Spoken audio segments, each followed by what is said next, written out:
Presenting the classics of Sam P. Chaladurai. Sam P. Chaladurai அவர்களின் போதனை களஞ்சியத்திலிருந்து வேத வாக்கியங்கள் எல்லாம் தேவ ஆவியினால் அருளப்பட்டிருக்கிறது. ஆவியானவர் ஏவினபடி, ஆவியானவர் கூறினபடி, அவர் உரைத்தபடி அப்படியே எழுதப்பட்டிருக்கிறது என்று வேதவசனம் திட்டவட்டமாக போதிக்கிறது. இன்றைக்கு அநேகருக்கு அதுல சந்தேகம். எப்படிங்க கர்த்தர் சொல்றார், மனுஷன் எழுதுறான், எங்கேயாவது ஒரு மிஸ்டேக் வருமே? கர்த்தர் சொன்னதை மனுஷன் அவன் சுய தோற்றமான பொருளை வைத்து எழுதலாம், அவன் புரிந்து கொண்டபடி எழுதலாம், அவன் எழுதும்போது சில காரியங்களை மறந்து விடலாம், எழுதும்போது சில காரியங்களை மாற்றி எழுதலாம். அப்படி இருக்கும்போது இவைகள் எப்படி நீங்கள் தேவ ஆவியானவர் கொடுத்தார்ன்றீங்க? அவர் கொடுத்தபடி அப்படியே அவர் இல்லாமல் எழுதினார்கள், தவறாததாய் இருக்கிறது தேவனுடைய வசனம் என்று சொல்லீர்கள், எப்படி அது முடியும் என்று சொல்லலாம்? ஆண்டவர் அந்த காலத்திலே அங்க உட்கார்ந்துகிட்டு தீர்க்கதரிசிகள் மூலமாக, தேவனுடைய மனுஷர்கள் மூலமாக பேசி அவர்களை எழுத வைத்தார். அவர் என்ன பேசினாரோ அதை அப்படியே அவர்கள் எழுதும்படியாக அவர் செய்தார். அது முடியும். ஏனென்றால் இன்றைக்கு மனுஷன் இங்கே உட்கார்ந்துகிட்டு அவன் சொல்றதை அப்படியே அந்த விண்வெளி காலத்துல செய்ய வைக்கிறான். அது முடியுமானால் கண்டிப்பாக அங்க இருக்கிற ஆண்டவர் இங்கே மனுஷனை உபயோகப்படுத்தி தேவனுடைய வார்த்தை எழுத முடியும் என்று நான் விசுவாசிக்கிறேன். எத்தனை பேர் விசுவாசிக்கிறீங்க? அப்ப தேவ ஆவியினால் அருளப்பட்டிருக்கிறது என்று சொன்னா நல்லா புரிந்து கொள்றோம். நாம எப்படி அங்க இருந்துகிட்டு தேவனுடைய ஆவியானவரை கொண்டு மனுஷனுக்கு சொல்லி அவனை போதித்து அவனை நடத்தி அவன் என்ன எழுத வேண்டும் என்பதை தேவன் கட்டுப்பாட்டுக்குள் வைத்திருந்திருக்கிறார் என்று வேதவசனம் திட்டவட்டமாக நமக்கு போதிக்கிறது. சரி, இப்ப ரொம்ப மாடர்ன் இல்லஸ்ட்ரேஷன் சொல்லியாச்சு, விண்வெளி கலங்கள்லாம். இப்ப பழைய காலத்து இல்லஸ்ட்ரேஷன் சங்கீதத்தில் சொல்லி இருக்குது, எப்படி தேவனுடைய வார்த்தை பிழையற்றதா இருக்கிறது என்பதை பழைய காலத்து உதாரணத்தோட தேவனுடைய வார்த்தையை விளக்குகிறது. சங்கீதக்காரன் சொல்லுகிறார், சங்கீதம் 12:6, கர்த்தருடைய சொற்கள், வார்த்தைகள் மண் குகையில் 7 தரம் உருக்கி புடமிடப்பட்ட வெள்ளி கொப்பான சுத்த சொற்களாயிருக்கிறது. ஒரே வசனத்தில் ரொம்ப அழகா சொல்லிட்டார். பழைய காலத்து உதாரணத்தை வச்சு சொல்றார். என்ன சொல்லுகிறார்? கர்த்தருடைய சொற்கள் மண் குகைகளில் 7 தரம் உருக்கி புடமிடப்பட்ட வெள்ளி கொப்பான சுத்த சொற்களாயிருக்கிறது. மண் குகையில இன்னைக்கு கூட நம்ம நாட்டில் உருக்கிட்டு இருக்கிறாங்க, நம்ம ஜனங்க கூட நல்லா விளங்குது. என்ன சொல்லுகிறார் இங்க? அந்த மண் குகை என்கிறது மனிதனை குறிக்கிறது. தேவனுடைய வார்த்தை எழுதுகிறானே, ஆவியானவரால் ஏவப்பட்டு கொடுக்கப்பட்டு எழுதுகிறானே மனிதன், அவனை குறிக்கிறது மண் குகை. அந்த வெள்ளி என்பது சுத்தமான தெய்வீக செய்தி அல்லது தேவ வசனத்தை குறிக்கிறது. அந்த அக்கினி என்ன பண்ணுகிறது? அந்த வெள்ளியை புடமிடுகிறது. குகைக்குள்ள அக்கினியை செலுத்தி அந்த வெள்ளியை புடமிடுகிறார்கள். அப்ப அந்த அக்கினி எதை குறிக்கிறது? பரிசுத்த ஆவியானவருடைய கிரியையை குறிக்கிறது. நல்லா கவனிங்க, தேவனுடைய வார்த்தை மனுஷன் மூலமாக கொடுக்கப்படுகிறது. மண் குகையில மனுஷன் மூலமாக. அவன் பலவீனமானவன் தான், அவனால் ஞாபகம் வைத்துக் கொள்ள முடியாதுதான், அவன் சகல அறிவும் உள்ளவன் அல்லதான். மண் குகையின் மூலமாக தான் அதை கொடுக்கிறார், மனிதனின் மூலமாக தான் அதை அருளுகிறார். ஆனாலும் அந்த மனிதன் பலவீனமானவன் என்று தெரிந்து அவன் தவறு செய்து விடாமல் அதை பாதுகாக்கும்படியாக பரிசுத்த ஆவியானவருடைய கிரியை காணப்படுகிறது. இந்த வெள்ளியாகிய தெய்வீக வசனத்தை கொடுக்கும் போது மண் குகையில கலந்து மண் இதுல கலந்துடக்கூடாது, மனுஷனுடைய நினைவுகளும் அவனுடைய வார்த்தைகளும் இதுல கலந்து விடக்கூடாது, இவைகளை மாற்றிவிடக்கூடாது என்று எண்ணி அவைகளை புடமிடுகிறார். எப்படி புடமிடுகிறார்? பரிசுத்த ஆவியானவரை கொண்டு அதை புடமிடுகிறார். மண் குகையில வெள்ளியை புடமிடும் போது 7 தடவை புடமிடுவார்களாம். கொஞ்சம் கூட அதுல அசுத்தம் இருக்கக்கூடாது, வெள்ளி அல்லாத மற்ற பொருட்கள் இருக்கக்கூடாது என்று சொல்லி அவற்றை அகற்றுவதற்காக 7 முறை புடமிடுவார்கள். ஏன்? நிச்சயமாக மற்ற காரியங்களை அகற்ற வேண்டும், தூய்மையான வெள்ளியை கொண்டு வர வேண்டும் என்று.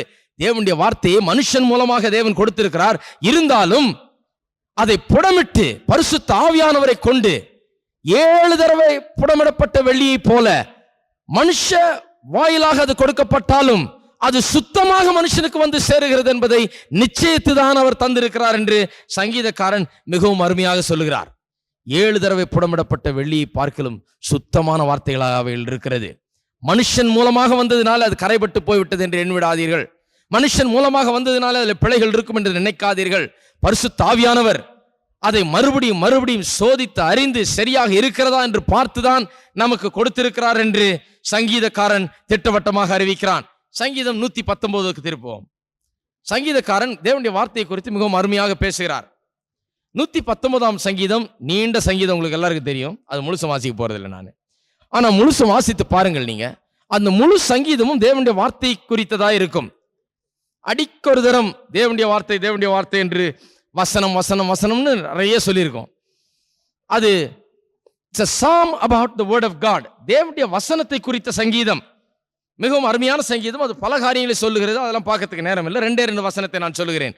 89வது வசனம் முதல்ல. கர்த்தாவே, உமது வசனம் என்றென்றைக்கும் வானங்களில் நிலைத்திருக்கிறது. என்றென்றைக்கும், forever O Lord thy word is settled in heaven. என்றென்றைக்கும் உடைய வார்த்தைகள் நிலைத்திருக்கிறது என்று சொன்ன அந்த என்றென்றைக்கும் என்கிற வார்த்தை எதை குறிக்கிறது? தேவனுடைய வார்த்தை கால அளவுக்கு அப்பாற்பட்டது. It is beyond time. கால அளவுக்கு உட்பட்டது கிடையாது, கால அளவுக்கு அப்பாற்பட்டது. ஆகையால் தான் இயேசுவே சொன்னார், வானமும் பூமியும் ஒளிந்து போகும், ஆனால் என்னுடைய வார்த்தைகளோ ஒரு காலம் ஒளிந்து போகாது. வானம் பூமி எப்போ ஒளிந்து போகும்? காலம் இனி இராது என்று சொல்லி காலத்துக்கு முடிவு ஒரு நாள் வருகிறதே. காலம் ஒரு நாள் ஆரம்பிக்கப்பட்டது, காலம் ஒரு நாள் முடிய போகிறது. Time began and time will end. அந்த காலம் முடிவடைகிற போது எல்லாம் ஒளிந்து போகும், பழையவள் எல்லாம் ஒளிந்து போக போகிறது. ஆனால் தேவனுடைய வார்த்தை ஒருபோதும் ஒளியாது. ஏனென்றால் அது காலத்திற்கு அப்பாற்பட்டதா இருக்கிறது. இப்பொழுது நமக்கு எழுத்தின் வாயிலாக அது கொடுக்கப்பட்டிருக்கலாம், அது எப்போதும் தேவனுடைய வார்த்தையாகவே இருந்திருக்கிறது. காலத்திற்கு அது அப்பாற்பட்டது என்று சங்கீதக்காரர் சொல்கிறார். அழியாத தன்மை உள்ளது. ஆகையால் தான் இதிலே நாம் நம்பிக்கை வைக்கலாம். காலத்திற்கு அப்பாற்பட்டதாக, காலத்தோடு அழியாததாக இருக்கிறபடினால இதிலே நாம் உறுதியாய் நிற்கலாம். போய் கடையில் சட்டை வாங்குறீங்க. சட்டை வாங்கும்போது என்ன கேட்குறீங்க? ரொம்ப நாள் என்ன வரும்னு பார்த்து தான் வாங்குறீங்க. சும்மா 2 தடவை போட்டோன்னே சலசலன்னு ஆகிற சட்டையை வாங்குறது இல்லை. எவ்வளோ நாள் வரும்னு பார்த்து தான் நாம் வாங்குறோம். பாருங்க, வாழ்க்கையில் நாம் எதை விசுவாசிக்கிறோம் என்பதும் அப்படியே தான் செய்ய வேண்டும். தற்காலிகமான காரியங்களை, இன்றைக்கு இருந்து நாளைக்கு அழிந்து போகிற காரியங்கள் பேரில் நாம் பற்றி கொண்டிருக்க கூடாது. தேவனுடைய வார்த்தையை நாம் ஏன் பற்றி கொண்டிருக்க வேண்டும்? தேவனுடைய வார்த்தை எது அழிந்தாலும் இது அழியாமல் நிற்கப் போகிறது. ஆகையால் தான் இதை பற்றி கொள்ள வேண்டும். காலமே ஒளிந்தாலும் தேவனுடைய வார்த்தை ஒளியாது. வானமும் பூமியே ஒளிந்தாலும் தேவனுடைய வார்த்தை. ஆகையால் தான் தேவனுடைய வார்த்தையிலே நாம் நம்பிக்கை உள்ளவர்களாக அதை பற்றி கொள்ள வேண்டும். 160வது வசனம், அதே அதிகாரம் 160வது வசனம். உம்முடைய வசனம் சமூலமும் சத்தியம். உம்முடைய வசனம் சமூலமும் சத்தியம். இது ரொம்ப கொஞ்சம் கடினமான தமிழா இருக்குது. ஆங்கிலத்தில் பார்த்தீங்கன்னா இப்படி சொல்லியிருக்குது, thy word is true from the beginning. சமூலமம் என்று சொன்னால் ஆதியிலிருந்து, முதல்ல இருந்து. from the beginning, முதலிருந்து என்று சொல்லும்போது சங்கீதக்காரன் இங்கே குறிப்பாக எதை சொல்லுகிறார் என்று சொல்லுகிறார்கள் வேத வல்லுநர்கள். என்ன சொல்கிறார்கள்? உம்முடைய வார்த்தை முதலிலிருந்து சத்தியமா இருக்குதுன்னு சொன்னா ஆதியாகமம் 1ஆம் அதிகாரம் 1ஆம் வசனத்திலிருந்து என்கிற அர்த்தத்தோடு இங்கே சொல்லி இருக்கிறார் என்று சொல்லுகிறார்கள். உம்முடைய வார்த்தை சமூலமும் சத்தியம் என்று சொன்னால் ஆரம்பத்திலிருந்து தேவனுடைய வசனம் ஆதியாகமம் 1ஆம் அதிகாரம் 1ஆம் வசனத்தில் ஆரம்பிக்கிறது. அங்கிருந்து அது உண்மை உள்ளதாக, சத்தியம் உள்ளதாக, முதல் வசனத்திலிருந்தே அது சத்தியம் உள்ளதாக இருக்கிறது என்று சங்கீதக்காரன் சொல்லுகிறார். ஏன் முதல் வசனத்திலிருந்து என்று சொல்லுகிறார்?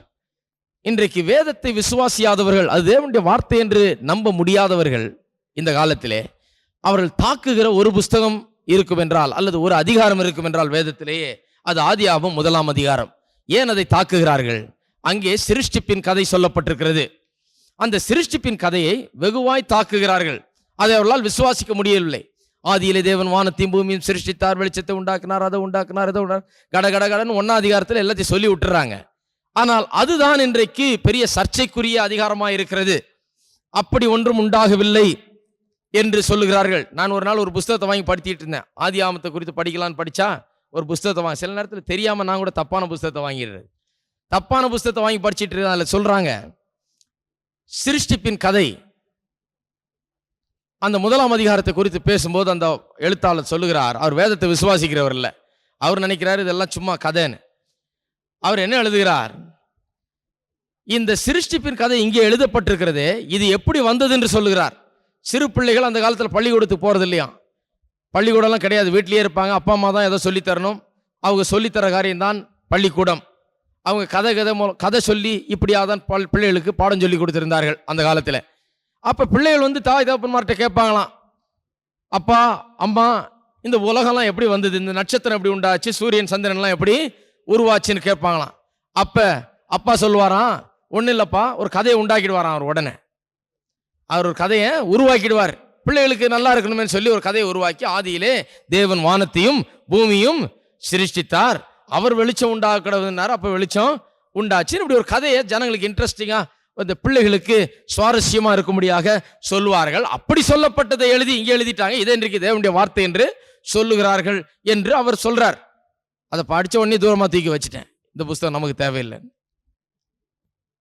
சிருஷ்டிப்பின் கதையை அவர் விசுவாசிக்கவில்லை. இன்றைக்கு அநேக வேதாம கலாசாலைகளிலேயும் செமினரிகளிலேயும், அது செமெட்டரியா மாறிடுச்சு, செமினரி. அங்க பிசாசு என்கிற நரி நுழைஞ்சு விட்டான். அங்க நுழைஞ்சு வேத வசனத்தை விசுவாசிக்காதபடிக்கு அவளுடைய அறிவை குலைத்து குழப்பி நாசமாக்கி போட்டிருக்கிறான். இந்த 1ஆம் அதிகாரத்தை பற்றி தான் ரொம்ப கேள்விகள் எழும்புகிறது. வேதம் தேவனுடைய வசனம் இல்லைன்னு சொல்லி 1ஆம் அதிகாரம் 1ஆம் வசனத்தை எடுத்து அங்கேயே ஒழிச்சிடுறாங்க. அதை ஆகையால் தான் சங்கீதக்காரன் சொல்லுகிறார், உமது வசனம் 1ஆம் வசனத்திலிருந்து சத்தியம். ஆதியாம் 1ஆம் அதிகாரம் 1ஆம் வசனத்திலிருந்து அது சத்தியம் என்று சங்கீதக்காரன் அப்படி சொல்லுகிறார்.